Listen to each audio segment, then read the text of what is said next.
Who am I? My brother-in-law years ago had lower back pain.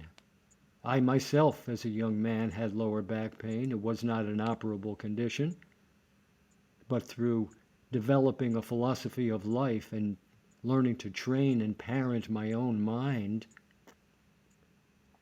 I not only freed myself of the pain, but I began to experience loving, nurturing, creative, rewarding relationships that I never had before.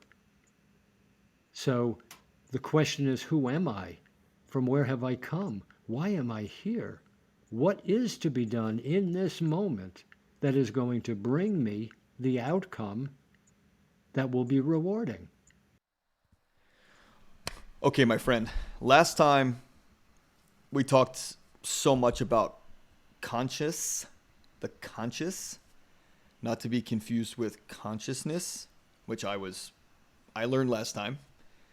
And the feedback we got was the people that wanted to learn about being present and this concept around presence and surrender and letting go and just being in the moment. And so many of the clients and members that we have in the mental purpose world and our front runner world are so concerned about the future and so worried about the past or involved with the past that there may be like a 5% chance during a whole day that they are actually in the moment. And as someone who has practiced surrender and being present for a very long time, I know what it's done for my life. And so I want your expertise on that. I don't even know where we start, by the way. I'm not sure where to start on that one. Well, let's start with the law of karma. Okay. The law of karma states that thoughts lead to actions, whether they're physical actions or verbal actions or even mental actions. Thoughts lead to actions, and actions always lead to consequences. So it begs the question for me, what is the consequence, Leonard, that you want to experience as the outcome of every single relationship that you are in? Hmm. And that's that means everything, because all of life is relationship. I could have a relationship with a thought, a desire, an emotion, a human being, an animal, a plant, something that I read, something that I saw on the internet. But every time we have a relationship, it requires what? It requires us to act in some way. And that action, whatever it is, no judgment right now, whatever that action, it's going to have a consequence that is going to lead us in one direction or another. Hmm. So I ask myself, what direction do I want to go in? What is my goal of life? What's the end game here? And on some level, it's happiness, it's security, it's health, it's loving, nurturing, creative relationships, purpose, as well as having rewarding relationships. So how do I get to point A to point B from point A? That's my question. How do I get all of these actions to lead me toward the goal that I deeply desire? Are you saying, And so go ahead. go ahead, go ahead. I just want to get something clear. I feel like there's been a negative connotation to the word consequence. You're saying consequence as the result of an action, not a negative connotation. It's just the result of any action. Yeah. Well, if somebody has a negative definition of consequence, then that's a superimposition Sure. of some concept that they have in their mind that is disallowing this aspect of vocabulary and language uh, to translate into something that's meaningful. It's just the outcome, Yeah. whatever the outcome is. But Okay. there's an outcome. Something happens. Yeah. Nothing. You you cannot take an action without something happening. Fair. Newton knew that, and that's why he Yeah. came up with this whole idea of the third law of motion. For every action, there's an equal reaction. Yeah. Hmm. It's probably my So programming consciousness that's doesn't. it's my programming, I'm sure, from my parents or especially my That's right. mom, I think, just anytime there was something that was negative perception, it was always, what's your consequence going to be? And so, bing, bing, bing, bing, bing. That's right. So, And we all have that. You can't take it personally. no, You know, no. you really, you have to be amused by the mind Yeah. because we all pick up these concepts from mom or dad or grandma or grandpa or our third grade teacher or friends we went to grade school or high school or college with or the culture or celebrities. You see, we all have these, and they limit our creative capacity, not only to communicate but to act skillfully in the world to get closer and closer to our goal. Yeah. The point is, thoughts lead to action, and action always brings about a result that can either lead us closer to or farther away from experiencing and fulfilling our deepest driving desire, perhaps for happiness or security or good health, rewards from loving, nurturing, creative relationships. It's very interesting. So when I am in that situation, I know that it's critically important that I act skillfully because I know I am the architect of my own life. Mhm. Because the life I am living now is the outcome of all of my thoughts and actions in the past. But as you stated in your setup, so many people are not in the present moment. And that's true. The mind is addicted to going out into the world because we've been trained. We've been trained and we've been hypnotized into believing that our happiness and our reward lies outside of us in this magnificent world in which we find ourselves. So we're constantly going out into the world. And what does that mean? It means out into the past of Hmm. memory, some pleasant, some not so pleasant. Or if we're not, if the mind is not in the past, then it's in the future, Yeah. which is what? It represents our imagination. All these hypothetical what if situations that I come up with. What if this should happen? What if that should happen? What if neither happens? Hmm. So I am dissipating a tremendous amount of my creative energy running after rainbows somewhere in hopes that at the bottom of the rainbow is going to be a pot of gold. Never happens. Never Yeah. happens. It's like the flashing neon sign at the local bar and grill that says free beer, free Right. beer, free beer. But when you walk in, you see a little scrawled, handwritten note that says tomorrow. Yeah. Yeah, we Yeah. got free beer, but it's always served tomorrow. It's So are, it's are never are fulfilling. are people just in constant torture?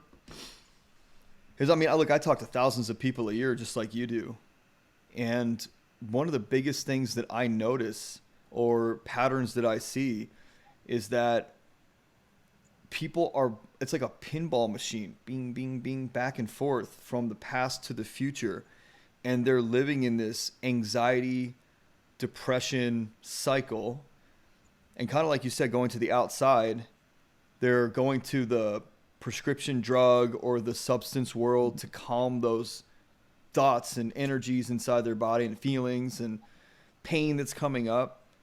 And it's it's now a numbing cycle.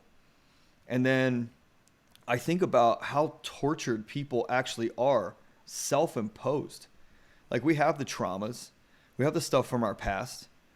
Why are people so okay with being self-tortured, knowing that there's probably a way out? They just might not know the way out.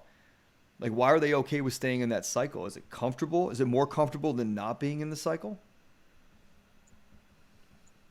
To be honest with you, Ian, everything is centers around one question and one question alone. Hmm. And that question is, who am I? Who am I? My brother-in-law years ago had lower back pain. I myself, as a young man, had lower back pain. It was not an operable condition, but through developing a philosophy of life and learning to train and parent my own mind, I not only freed myself of the pain, but I began to experience loving, nurturing, creative, rewarding relationships that I never had before. Hmm. So the question is, who am I? From where have I come? Why am I here? What is to be done in this moment that is going to bring me the outcome that will be rewarding? Mm-hmm. And so nobody has taught us how to fashion a philosophy of life. If we wanted to start a business, we would naturally come up and conceive of and write a business plan. Sure. Well, we need a business plan, but nobody has taught us a business plan. Consequently, we have all this software which has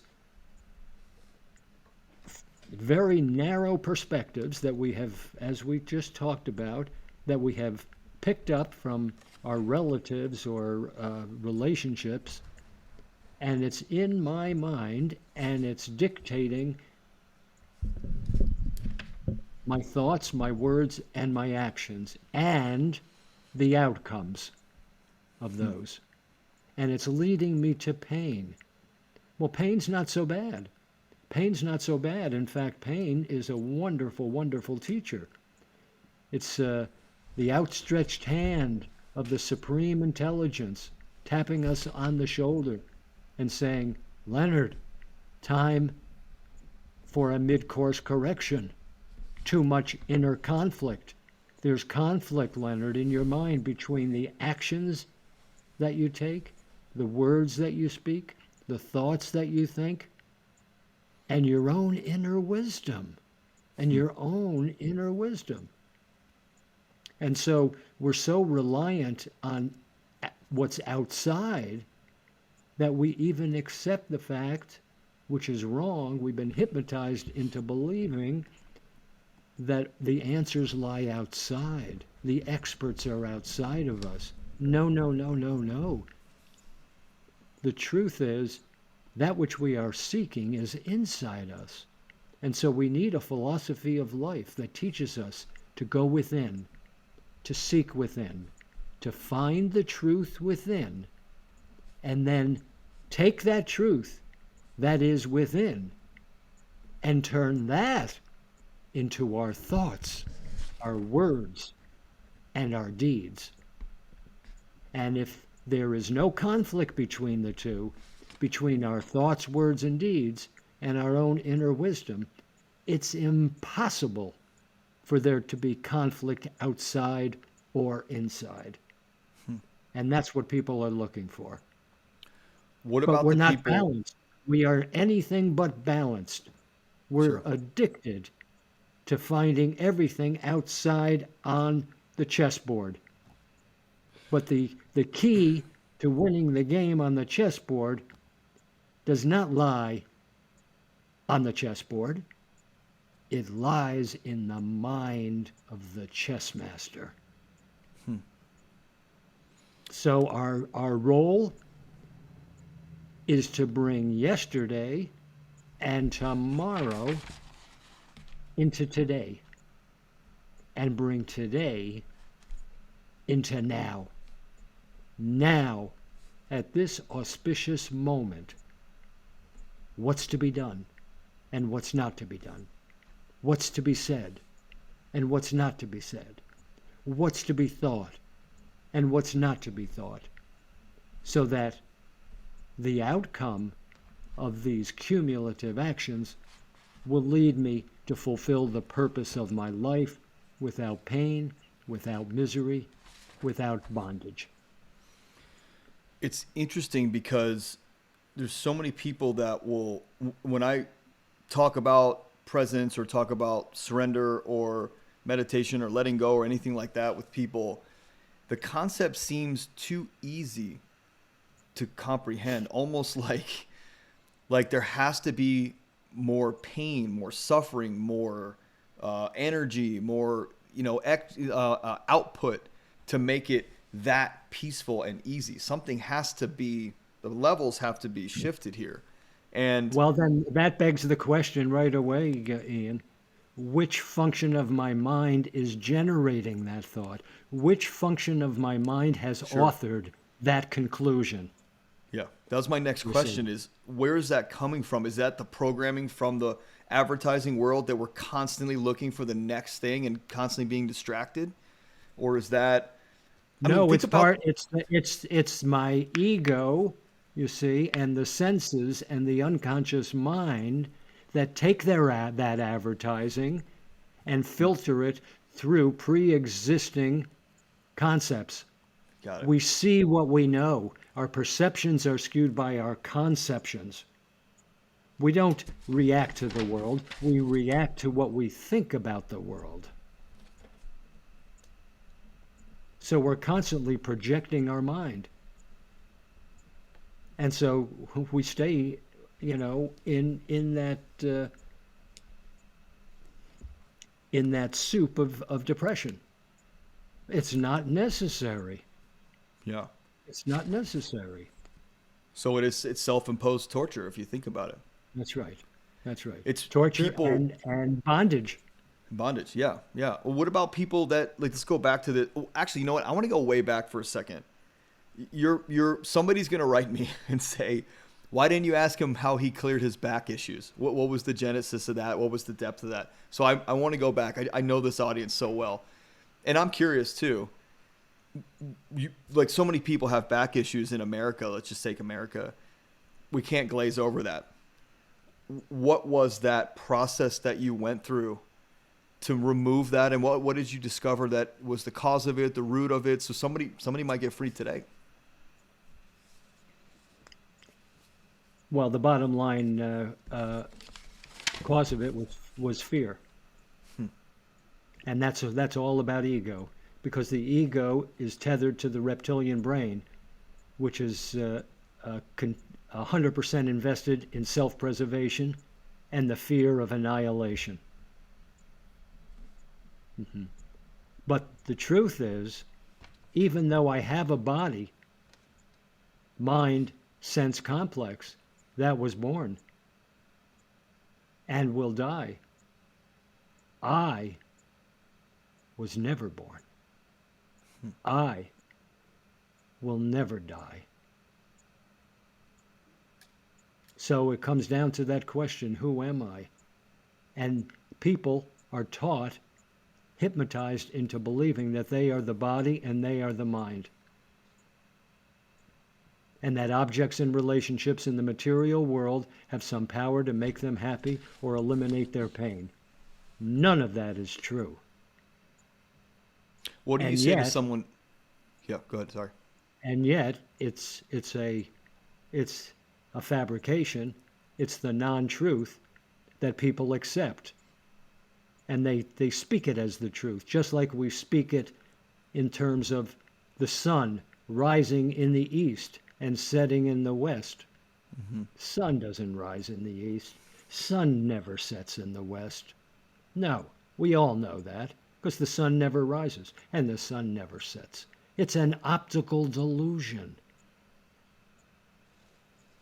But we say it rises in the east and we say it sets in the west. It's very true. And thinking Yes. makes it so. Thinking makes it so, right?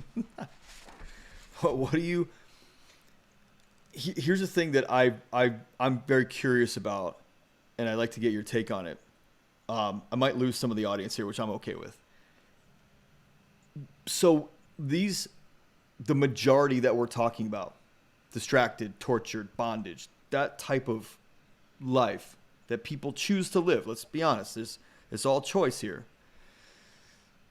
When it comes, like, I want to go deep here. When it comes to the plan you have on this planet, not your plan, the plan for you, the soul's plan almost, or the soul's plan. Are those people able to fulfill their work here, or are they letting the external get so much of them that they can't do what they're supposed to do here? They're so distracted. The ancient Upanishads from the Indian tradition summarizes it this way: you are your deepest driving desire. As your deepest driving desire is, so is your will. As your will is, so is your deed. As your deed is, so becomes your destiny. So what is your desire? What are you looking for? What do you want? And so when I mentioned that I had lower back pain as a young man, and my brother-in-law did, I offered him some of the teaching that I was practicing, and his response was, if I didn't have the pain in my back, how would I know who I was? He identified with his pain. Interesting. That is me, he said to himself 24/7. And it turns out that he was right, because he thought it. So it's identifying with the pain and creating an identity out of it. There's That's so right. many people that are overweight, have a bum knee, have a bad back, and that becomes it's an excuse, right? I mean, let's just call it. It's That's a me. reason That's for, me. yeah, that's me. Hey, I would do that. I got the bad back. I'd love to go. I've got the bad, remember? And then every time I go to a party, hey, how's the back? So now I have something to talk about. And if I lose that, and a lot of people have this with their job too, and their career. And a lot of the guys that come to us are tired of living in this external identity. They're tired of living as the attorney or as the CPA or as the real estate agent who has a wife and 3 kids and 2 houses, one at the beach and one in, Pittsburgh, Pennsylvania. And they come to us and they say, and this is the deep level work that we do, I really don't know who I am. Like, if all that stuff went away, I'd be lost. And I'm really afraid of that. If my wife and my kids and my house and my job went away, I'm not sure I'd be able to survive living here because I don't know what I'm about here. What do I even like? I don't even want to go out with those friends anymore, and I don't want to go to T-ball anymore, and I don't want to drive that boat or that car or go to that office anymore, yet I feel like I'm trapped and I don't know how to get out. That's all So what you're talking every about. every fear must be examined. Yeah. President Roosevelt was right. Back in the 30s, the only thing we have to fear is fear itself. And fear always takes one of two forms. Always takes one of two forms. Either I'm afraid I might not get what I want, or I'm afraid I might lose what I have. hmm But the truth is, there's really nothing to fear. hmm If you know who you are. But if you identify with that which is subject to change, death, decay, and decomposition, and you think that that is me, then when the body or the mind gets exhausted or begins to wear out, and you identify with it, you're going to experience fear and anger. Are we talking about like getting older? That's right. Yeah. That's right. So I'm 39, and for about a year, last year, basically in 2021, I had never had this before, and it hit me hard.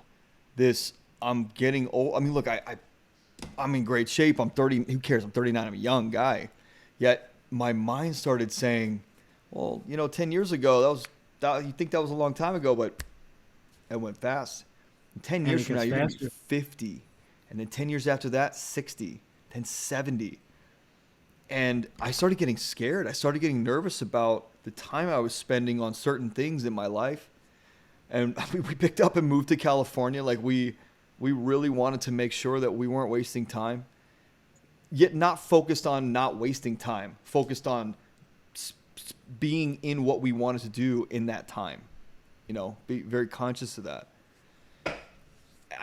I'm always curious as to how much mind share and how much of people's lives get taken up by things that just aren't them, that are this, and this. And actually, I deal with a lot of people out here, multicultural town, LA, and a lot of people blame their culture for a lot of their challenges.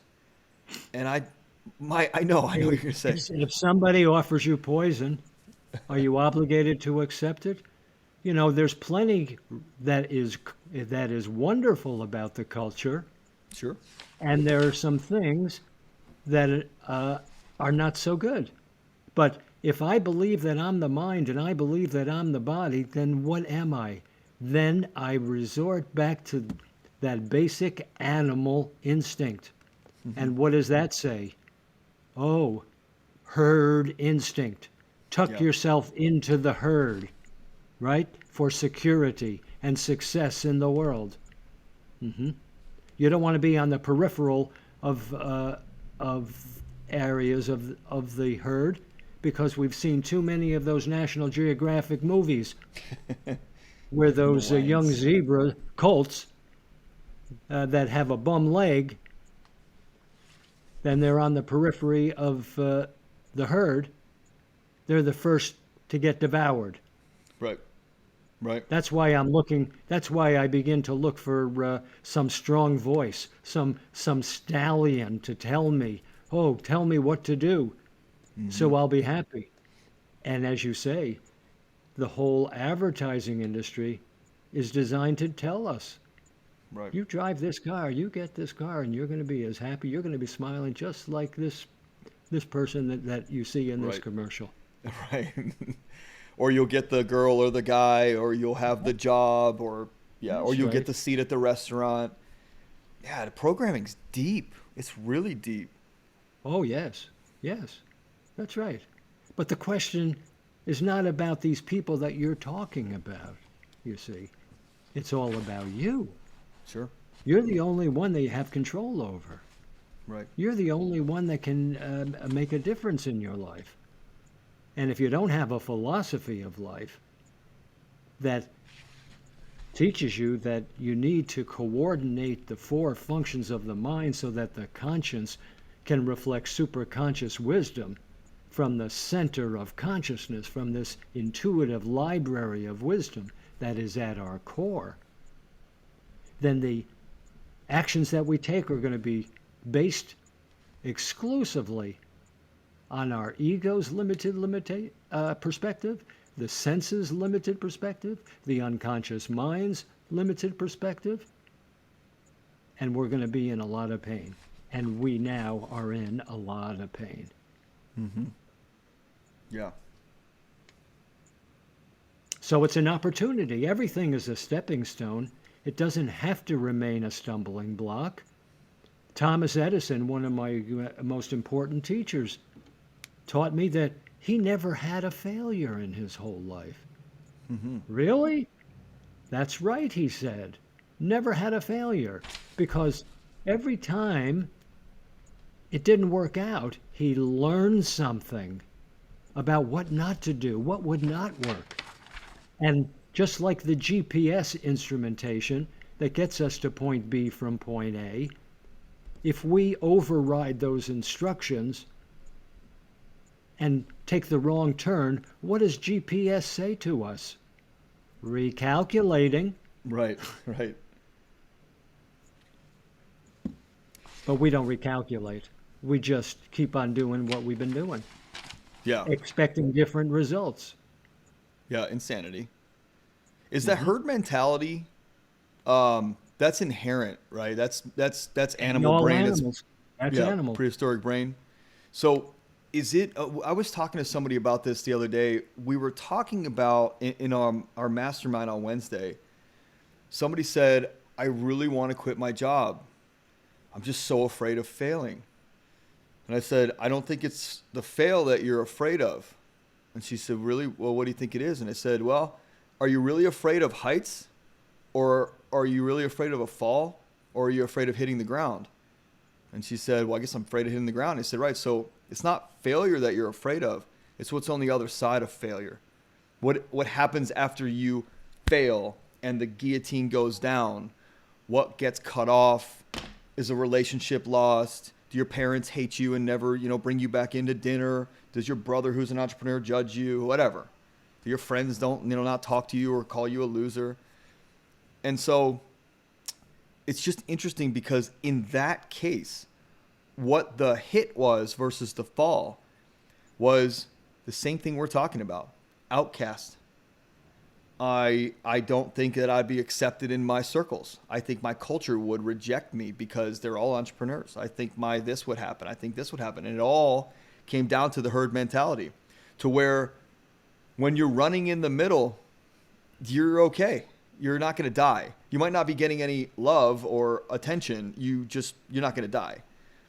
And if I fail and cause a scene, let's say, they're going to push me to the outside and a lion's going to grab me. It's literally what you're saying, right? That's what What if fear of. what if I told you and your audience that there were women and men just like us who were dissatisfied thousands and thousands of years ago, and they came up with a template. And the more that you use this template, that is now an essential part of the lineage from which I teach. If you use this template for the choices that you make, you will never fall, you will never hit the ground, you will never hurt yourself, but rather you will thrive. So when I first heard that, I fell in love with the teaching and I began practicing. But I was an entrepreneur. I still am.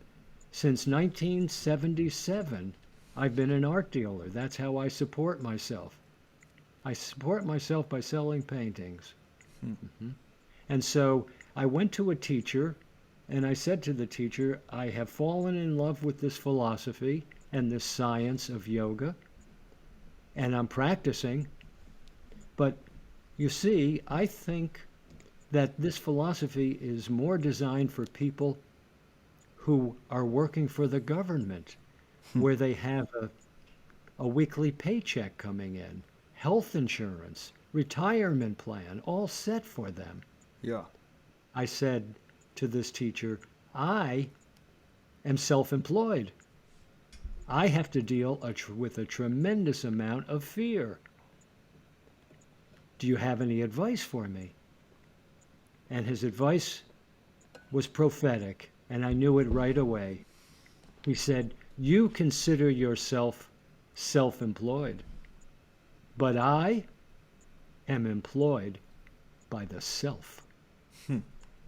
Oh, right away the light went off. In other words, I could become an employee, an instrument of my own higher self that's reflected 24/7 by my conscience. And the more that I can conform the thoughts that I think, the words that I speak, and the actions that I take, or let me say, that are taken through me, Yeah. because I am not the doer,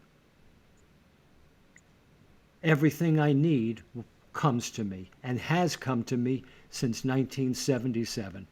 Just like a hot knife through butter. It just comes to support, because the supreme intelligence needs vehicles to serve the truth that is within each of us, but it has to be served into the world. We have to turn that inner truth into our thoughts, our words, and our deeds. If we do that, that ascending force of human effort will definitely bring about the descending force of grace and bring me everything I need. Not necessarily everything the I wants, but everything that we need. And I've been experimenting with that since 1977. So I'm taking that in right now, because that is yeah. And that evaporated the pain in my lower back, where I stored my fear. Interesting. Yeah, I'm just taking that in, because it's something that is very clear to me over the last couple months. It's very well, let me ask you this. I understand that now. Like, even from the last time I talked to you, I thought I understood it. I really understand that today. And I'm really excited that I do, because of the work that I've been doing. And I really want the audience to understand that extremely well. What you just said was prophetic. Like, what you just said was, we literally could release that 3-minute clip and it'd be a very powerful episode. And I want the audience to know what you just said is some of the most powerful stuff I've ever heard, especially having to do with the context of entrepreneurship. And I find that the fear of the money, the fear of the, will this come, will that come? You had all that, right? You had the, how the hell am I going to do this? When's the next dollar coming in? I got to go hustle over here, hustle over here. And one of the times that it's most intense was when I sell a substantial painting.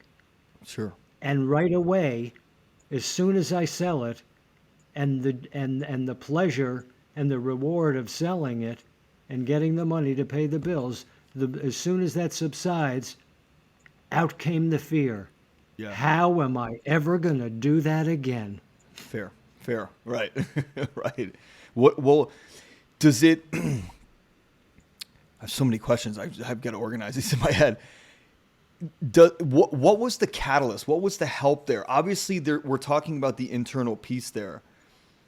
I feel like when people understand their trust of themselves, they understand the universal equation, they understand surrender and presence, that they don't have to worry, because they just trust that it'll be delivered.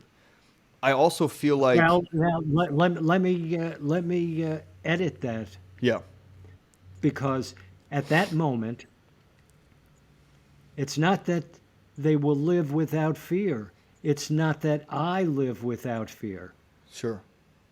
You see, because I still have a lot of fear stored in my unconscious mind. Oh, fair. Okay. But now I no longer see it as an obstacle. Got it. I see it as a stepping stone, because I know more today about fear than I ever did before. And I know essentially fear is what? Energy. Yeah. It's contractive and it's debilitating and it's often poisonous energy. And gosh, what did we learn in the 4th or 5th grade? Oh, we learned that energy can't be created nor destroyed, but it can be transformed. And we did a little experiment, right? And what was the experiment? Oh, we started with ice cubes and we heated the ice cubes and transformed it into water. And we heated the water, and that was transformed into gas and steam. Yeah. So now I know how to dance with fear, so that fear does no longer hijack me, but rather fear itself and that energy becomes fulfilled in this world, because I have sacrificed it back to the origin from which it came, which facilitates the transformation of that energy, just like crude oil can be transformed into gasoline. I think that's the other piece that I could have isolated and made and made a whole episode in 2 minutes. Okay, let's just sit with that. I don't even have a question. I have a lot. Let's just sit with that. Let's let the audience sit with that too. Does a person need to understand their purpose here in order to have that type of freedom? No. Okay. At a certain point in space and time, you begin to recognize that relationships come for a reason, a season, or a lifetime. Got it. And in the process of relationships, you always have your pruners in hand to prune certain kinds of relationships that are unhealthy. And the more that you do that, at a certain point, a constellation of relationships begins to exist that is based on a balance of your inner wisdom and your outer action.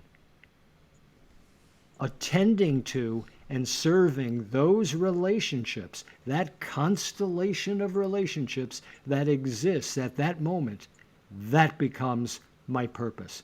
My purpose appears to me. I don't have to look for it and try to apply it. It automatically appears. That purpose is known in Sanskrit as dharma, that which upholds the fabric and the integrity of not only the individual, but the entire organism. I feel like I want you to explain that again. I really want you to go just a little deeper into that. Go through that a little bit more. That is so different than so much is being taught. Maybe even some of what I'm teaching. Like here's what I'm teaching. We're clearing out so much of that reptilian program, that automatic, that distraction, that peace, that bondage, that it's How do we revealing. clear it out? How do we clear it out? What does that mean, clear it out? Well, by illuminating it and understanding what it's caused by, where it came from, its genesis. Not good enough. Not good enough. Okay. No. Yeah. No. How do we No. get deeper with that? How do we make it good enough? We have to unencumber ourselves of it. We have to Oh, give it yeah. back to the origin from which it came. Yeah. We And have to sacrifice it. We have Yeah. to sacrifice it in real time. When that unconscious force, through relationships, comes forward into our conscious mind, only then can we sacrifice it back to the origin from which it came so that it can be repurposed, transformed into healing energy, willpower, and creativity. I'm talking about fear. I'm talking about anger. I'm talking about greed. They're not bad. They're forms of energy. They can be transformed through the sacrifice that we make in the conscious moment now. That is the importance of being present in every moment. To turn something that was a major stumbling block in our life into a stepping stone. When you From say enemy to ally. when you say the sacrifice we make in the present moment, is that our choice? Better be, otherwise Okay. it doesn't No, I'm get saying, transformed. is it the choice we make? It's not like, is it our choice?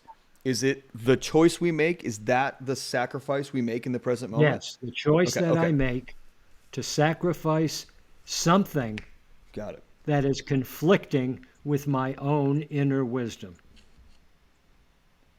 So it's how to transform the energy of the past by the sacrifice we make in the present moment, or the energy of the past is transformed by the sacrifice we make in the present moment.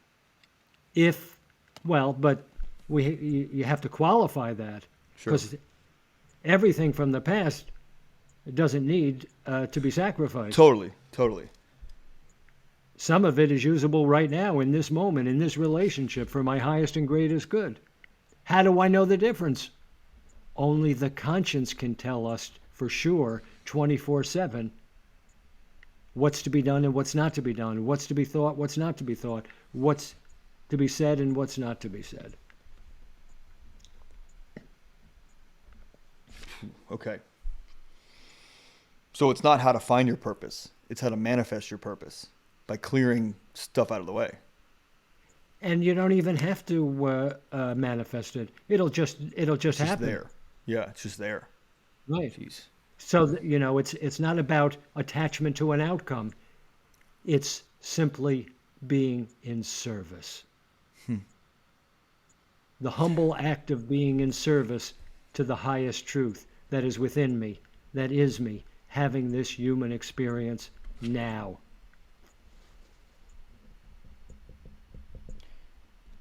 When you say, who am I, like in the beginning of this recording, could you say I am of service?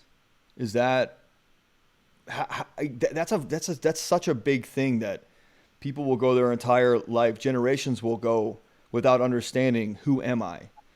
Does who am I only come from the inside? Is it something you can outwardly express? What is who am I? It's so There's no grand. expression Okay. that adequately defines it, although the split human mind wants to concretize it. That's why in the ancient Hebrew tradition, in the Torah, you never spoke the name of God, because to concretize it would limit it. So you don't deify the teapot, you drink the tea.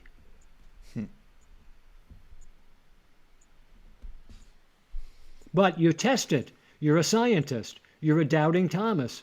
So you test it. You base your outer actions on your inner wisdom. You stand back and as the objective analyst, and you ask yourself, hey, Leonard, how do you feel? Physically, mentally, emotionally, spiritually, since you gave up that fear rather than serve it and cause this hormonal soup of adrenaline to poison your entire physiology. How do you feel? Oh, I said, I feel better. Okay. Well, here's another relationship then. It's like a tennis match. Yeah. Volley. Right. Interesting. Do you think we could do a whole episode on the who am I piece? Well, how long have you got? How long is that? No, I'm episode? saying a whole nother episode. Like, I really enjoy. I mean, Maybe but it's how selfish. long is it? You An know, hour. This Let's would take it would take a lot longer than an hour to, and yet, the best teaching is done in silence. Sure. Well, in our modern world, people want to hear. They want to hear some Well, but you see, wisdom. that's all hearsay. But it's all I know. hearsay. You see, I know. it's not good enough. That's not good enough. But if it motivates people to do experiments with their own stuff, then Yeah. I would support that. Well, that's what I'm saying. They want to hear it. They want to understand. They want to cast their own theories based on some information. So that's why we're here.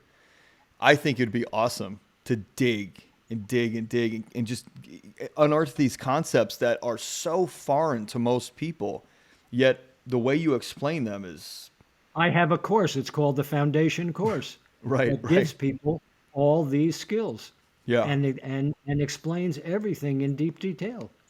Where do people go to find that? AMI? That's right. Okay. AmericanMeditation.org. Just the homepage. AmericanMeditation.org. You'll see a big announcement about the Foundation Course. I have another one coming up fairly soon. Every 6 weeks we have them. But that's what it is. It's people need that so that they can see the landscape. They can understand it. Then they can begin to experiment with these skills. I have an automobile mechanic who knows nothing about yoga science, but yet he speaks like a yogi. He said to me something that I knew was very profound one day in his shop. He said, When you have the right tool, every job is easy.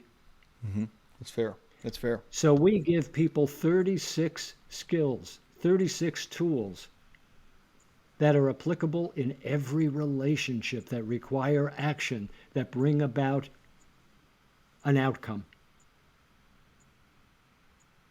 Yeah. that is guaranteed to lead you for your highest and greatest good. But don't believe me? Test it. Yeah. Yeah. So I want to go, we got to wrap up soon. I want to go back to this. Who am I? Is there an answer to that? I mean, There is an answer, but as I say, it's very limited. sure. The Reader's Digest answer is Yeah. the I. Well, first of all, we arrive at knowing who we are by examining the relative truth of who I thought I was. What does that mean? If I consider myself tall or short or heavy or thin or happy or sad or angry or forgiving, etc., all those things are relative truths. So am I the happy person or am I the sad person? Am I the fearful person or am I the fearless person? Am I the tall person or am I the short person? And so we identify the relative truth, these concepts, these relative concepts that are subject to change about me, how I previously defined me, and I eliminate it. And at a certain point, I realize I have a body, but I am not the body. I have a mind, but I am not the mind. I have relationships with the body. I have relationships with the mind, with my thoughts, desires, emotions, concepts. I have to act with them, but I am not them. And yet we identify with them, don't we?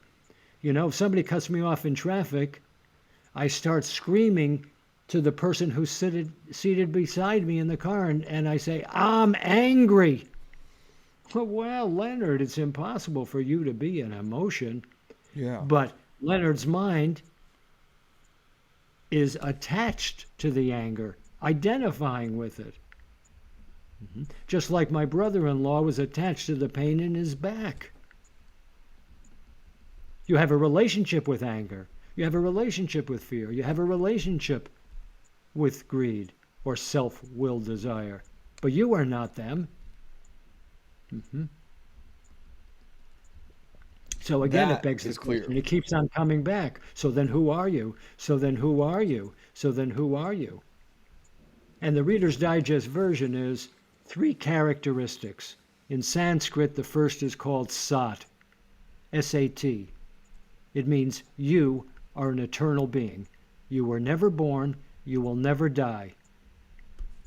Self-existent, not dependent on anything else for its existence. That's not true with this pen that I'm holding here. This pen has a beginning, a middle, and an end. But as far as I am concerned, this me, I was never born, and I will never die. I am an eternal being, not dependent on anything else. Second characteristic, chit, C-H-I-T, is consciousness, awareness, the background of all reality.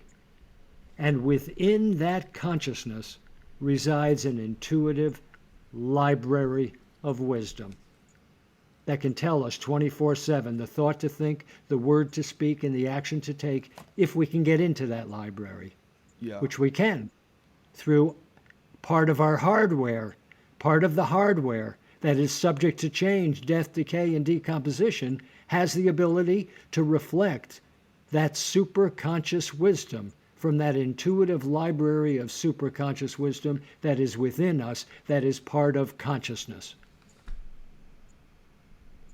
And the third characteristic is Ananda, bliss and fullness. Ananda, A-N-A-N-D-A. Ananda, bliss and fullness. It is the nature of consciousness to be blissful, full, not lacking. So who am I? Sat, Chit, Anand, eternal, consciousness, wisdom, bliss, and fullness, having a human experience in time and space through a mind, body, sense complex. I am a citizen of two worlds, inner and outer. My work, regardless of what the relationship is, regardless of what the field of action is, 24/7, my work in life, my service in life is to base my outer actions, thoughts, words, and deeds on that inner superconscious wisdom reflected by the conscience. Say that one more time. So Base that outer I- actions. Excuse me? Say that again. Base your outer actions on. Yes, thought, word, and deed on your own inner wisdom, based on the wisdom that is reflected by the conscience. And the more that occurs, the pain evaporates.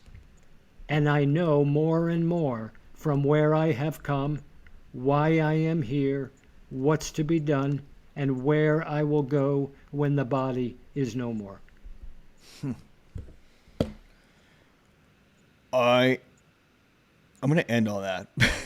There's so many questions I have for you, and I this is you deliver from the first second such like percolated information, like it's so ground, so fine down, and it's so fast that this is a lot of information for people to really just wrap their head around, because it's so out of the realm of what they normally are thinking throughout the day, or told to think in church or by their parents or by school. I want people to sit with this. I need to sit with this selfishly. I think we all need to sit with this. This has been don't sit too long, you see. No. Because people need a teacher. They need the template. People that are interested should take the foundation course, and then we can have a conversation so that everybody has the same idea and concepts that they work with every day. Yeah. Then we can build a community of people that is in service to the truth 24/7, and that is a powerful, powerful idea. That is. Thank you again for being here. It's really a pleasure, a real pleasure. I'm always excited. For me too. I love speaking with you. Thank you. I have in the past, and every time it's we have good karma. Yeah, we do. That we do. And I encourage people to go to AmericanMeditation.org. Look at all the stuff you have. Free meditation on there. Like I've been a part of this since. I don't come as much as I should. That is a fact. And Sundays at what, 9 a.m.? 9:30 to 11 Eastern time, Right. and then you get a recording that you can use during the week. That's right. Okay, my friend, we're gonna take action on this one. We're taking action. I am signing up for this because I'm fascinated by this stuff. I'm just fascinated. I want to understand the human deeper, the psyche deeper, the esoteric. I just want to understand. I want to understand more. It's my intention. So appreciate you being here, or I'm going to have to book again with you because we have a lot more to talk about. Good. I love how you brought everything into it's all about relationship, because in the mental purpose world, it is all about relationships.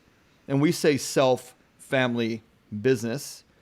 You get a lot deeper into that, which is a relationship with literally everything. And this has been fantastic. Thank you again for your time.